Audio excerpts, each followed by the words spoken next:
The FBI said today that both San Bernardino attackers were radicalized well before Wednesday's shooting rampage that killed 14 and wounded nearly 24 others. More than 100,000 Dodge Darts are being recalled. Tonight, at least 14 people are reported dead and 17 injured in today's shooting. There are new guidelines for how cops use body cameras here in South Carolina. And today marks the 2-month anniversary of the 1,000-year flood in South Carolina. It used to be one of the world's biggest websites, Yahoo, but now profits are hard to find and company stakeholders are now talking about an ultimatum that was once unthinkable. Swimmers in the PD have a place to take a dip and cool off this summer. Do you sometimes wonder why you bought that hideous outfit you never wear, maybe like an ugly sweater, or an ugly coffee mug you never use? According to recent studies, there may be science behind your shopping. If you want super fast Wi-Fi, and you know you do, you may want to turn off your Christmas lights in your house. It may sound weird, but it's backed up by science. Frank, let me be the first to say on the show at least, I love the suit.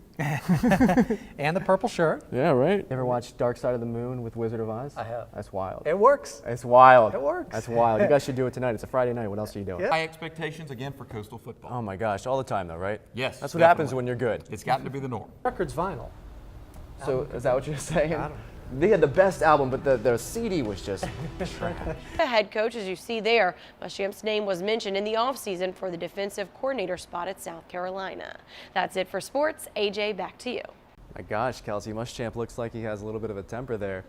New at 10, South Carolina Attorney General Alan Wilson says Uber of South Carolina and Mothers Against Drunk Driving announced a new partnership to help get people who have too much to drink home safe. The SC Smart Choice Partnership will work to create safe ride programs for college students and service members and provide program information in hotels, restaurants, and bars within Uber's South Carolina service area. Josh Peak lost his father in a drunk driving wreck almost 3 years ago. He was forced to lay his motorcycle down when a car turned in front of him. And an Horry County grand jury indicted a Loris man charged with the deaths of 2 brothers in a crash last December. The Sun News reports the jury indicted Craig Austin Livingston on 2 counts of felony DUI with death.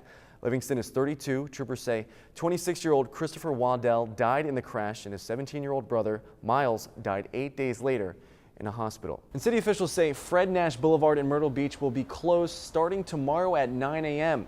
The city plans to shut down Fred Nash Boulevard off Farrell Parkway for 3 months. It's for new Walmart in the area. That closure was intended to start today, but the city postponed it. The reason is the city also wants to close the median on Highway 17 at the intersection of Shetland Lane. This is because more traffic will be forced to exit at the intersection with Fred Nash Boulevard being closed.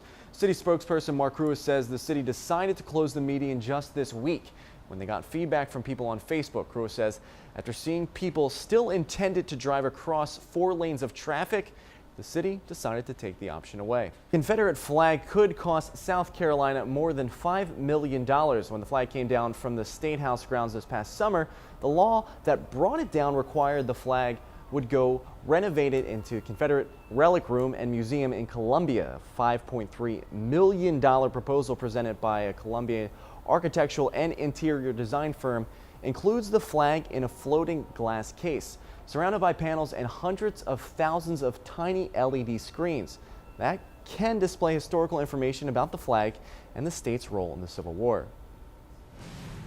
And one state lawmaker thinks students should be banned from using their cell phones in the classroom, so she's pre-filed a bill to get them banned during the next legislative session.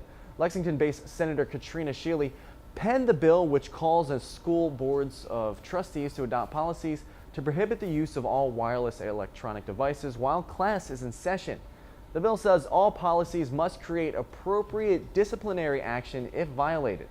It does not call for an all-out ban from having devices on campus, just using them. We asked Senator Shealy today why this bill is so important, and she said after the Spring Valley incident this year, rules need to be made to keep students from using cell phones in the classroom. Speaking local headlines tonight, Florence County deputies investigate a shooting. It happened around 12:30 this afternoon on East Main Street in Timmonsville.